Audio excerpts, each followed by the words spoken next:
गांडीवधारी अर्जुन के मन में एक सवाल था जो उसने सबसे पूछा। भगवान राम ने बंदरों और छोटे जानवरों की मदद क्यों ली, जबकि वे केवल बाणों का पुल बना सकते थे? तभी उनके पीछे खड़े एक बंदर ने उत्तर दिया, राम की सेना सुग्रीव, अंगद आदि जैसे शक्तिशाली योद्धाओं से भरी हुई थी और बाण का पुल उन वीर योद्धाओं का वजन नहीं सकता था। इस पर अर्जुन ने कहा कि तीरों का एक अच्छा पुल हो सकता है।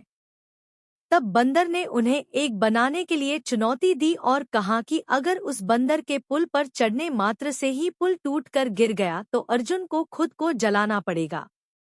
इससे पहले कि हम वीडियो में आगे बढ़े, यदि अभी तक आपने मेरे चैनल को सब्सक्राइब नहीं किया है तो तुरंत सब्सक्राइब कर ले, ताकि आने वाली वीडियो का नोटिफिकेशन सबसे पहले आपको मिलता रहे। पुराणों में देवता दैत्य युद्ध का वर्णन तो अनेकों बार मिलता है, परंतु क्या कभी आपने राम भक्त हनुमान और कृष्ण भक्त अर्जुन के बीच शर्त लगाने के प्रसंग के बारे में जानते हैं? अगर नहीं तो आइए जानते हैं वह प्रसंग।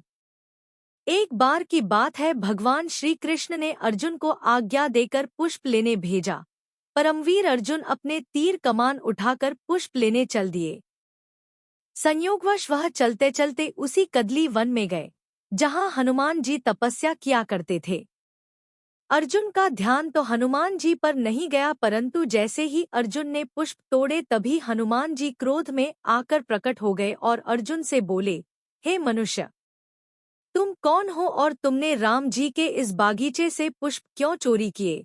अर्जुन ने उत्तर दिया, भगवान की पूजा के लिए ही तो पुष्प तोड़े हैं, इसमें क्या चोरी? यह सुन हनुमान जी ने पूछा, कौन भगवान? जिस पर अर्जुन बोले, भगवान श्री कृष्ण। यह सुन हनुमान जी जोर से मुस्कुराए और बोले, अच्छा ठीक है, ले जाओ। हनुमान जी का यह मुस्कुराना अर्जुन को थोड़ा खला और उन्होंने पूछा, पर श्री कृष्ण का नाम सुन आप हंसे क्यों? इस पर हनुमान ने उत्तर दिया, अरे जिसका भगवान ही चोर हो, कोई उसे क्या बोले।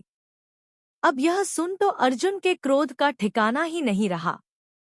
अर्जुन बोले, और हम अच्छी तरह जानते हैं आपके भगवान राम को पूरे समय हाथ में धनुष बाण लिए रहते हैं, फिर भी एक बाण चलाकर समुद्र पर पुल नहीं बांध सके।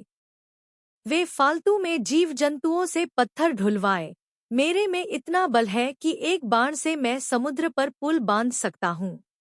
हनुमान जी तो विनोद के मूड में थे। वे बोले, अरे महाराज, श्रीराम के उस पुल पर चढ़कर हजारों बंदर समुद्र पार गए थे, अगर तुम्हारे बनाए पुल पर मैं अकेला पार चला जाऊं तो कहना। अर्जुन भी जोश में थे।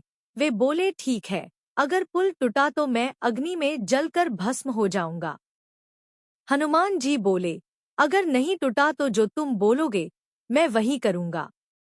अर्जुन ने अपनी शक्ति का प्रयोग कर हजारों तीरों की वर्षा करके समुद्र पर बहुत विशाल पुल का निर्माण कर दिया।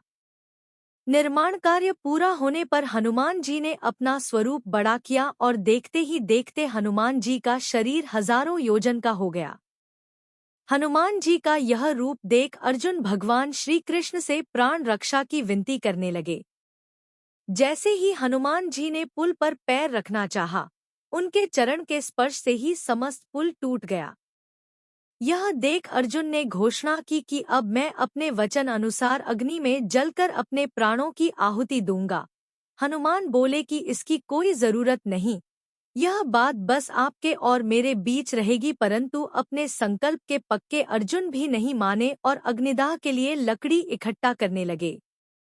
अब यह देख हनुमान बड़े चिंतित हुए और वो भी भगवान श्री कृष्ण से अर्जुन की रक्षा की प्रार्थना करने लगे।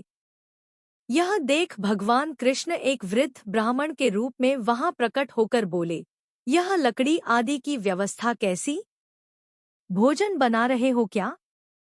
अगर भोजन बना रहे हो तो हम भी खाएंगे। यह सुन अर्जुन ने उस ब्राह्मण को सारी बात कह सुनाई। तब ब्राह्मण के रूप में आए भगवान कृष्ण बोले, कौन हारा कौन जीता इसका निर्णय किसने किया? निर्णायक कौन था? इस पर अर्जुन बोले, निर्णायक तो कोई नहीं था। तब ब्राह्मण ने दोबारा पुल बांधने और तोड़ने का आदेश दिया और खुद निर्णायक बने। इसके बाद फिर से अर्जुन ने पुल बांधा और फिर से हनुमान जी पुल पर खड़े हुए, परंतु इस बार भगवान श्री कृष्ण अपने भक्त की लाज बचाने के लिए कछुआ बनकर पुल के नीचे खड़े हो गए और हनुमान जी ने पुल पार किया, परंतु अब की बार पुल हिला भी नहीं। तभी भगवान अपने वास्तविक स्वरूप में प्रकट हुए और हनुमान जी एवं अर्जुन दोनों को अपने हृदय से लगा लिया। महाभारत युद्ध के दौरान हनुमान जी अर्जुन के रथ पर ध्वज के रूप में पूरे विराजमान थे। महाभारत का युद्ध 18 दिनों तक चला था। इस दौरान अर्जुन और उनके रथ की रक्षा हनुमान जी ने ही की थी। यही कारण है कि भयंकर हमलों के बाद भी अर्जुन के रथ को कोई हानि नहीं पहुंची। युद्ध समाप्त होने के बाद जैसे ही हनुमान जी रथ के नीचे उतरे तो रथ विस्फोट के साथ तहस-नहस हो गया। अर्जुन ने श्री कृष्ण को इसका कारण पूछा तो कृष्ण ने बताया कि उनके रथ पर अनेक बाण और युद्धास्त्र लगे हुए थे। अगर पवन पुत्र नहीं होते तो यह रथ कब का ध्वस्त हो चुका होता, इसलिए हनुमान जी के उतरने से यह अब विस्फोट के साथ उड़ गया है। एक दिन द्रौपदी को सौगंधिका के फूल चाहिए थे। इस प्रकार भीम अपनी पत्नी को प्रभावित करने और उन्हें वांछित फूल लाने के लिए गए। भीम को रास्ते में एक बंदर मिला और उसने भीम का रास्ता रोक दिया। भीम ने वानर को चलने को कहा। बंदर ने कहा कि यह बूढ़ा और थका हुआ है और यह चल नहीं सकता। यह बेहतर होगा कि पराक्रमी भीम उसे एक तरफ धकेल दे और अपना रास्ता खुद बना ले। क्रोधित भीम ने अपनी पूरी ताकत से बंदर को हटाने की कोशिश की और गदा का भी इस्तेमाल किया। बंदर 1 सेंटीमीटर भी नहीं हिला। भीम को अपनी गलती का एहसास हुआ और पता चला कि बंदर कोई साधारण बंदर नहीं था। हनुमान ने खुद को प्रकट किया और भीम अपने ही भाई शक्तिशाली हनुमान को न पहचान पाने के कारण शर्मिंदा थे। तब हनुमान ने उन्हें फूलों को खोजने में मदद की और अपने विशाल रूप में परिवर्तित होकर उन्हें जंगल से गुजरने और अपने गंतव्य तक पहुंचने में मदद की। यदि यह वीडियो आपको पसंद आई हो तो आप इस वीडियो को लाइक करें, कमेंट करें और साथ ही अपने इष्ट मित्रों के साथ शेयर भी करें।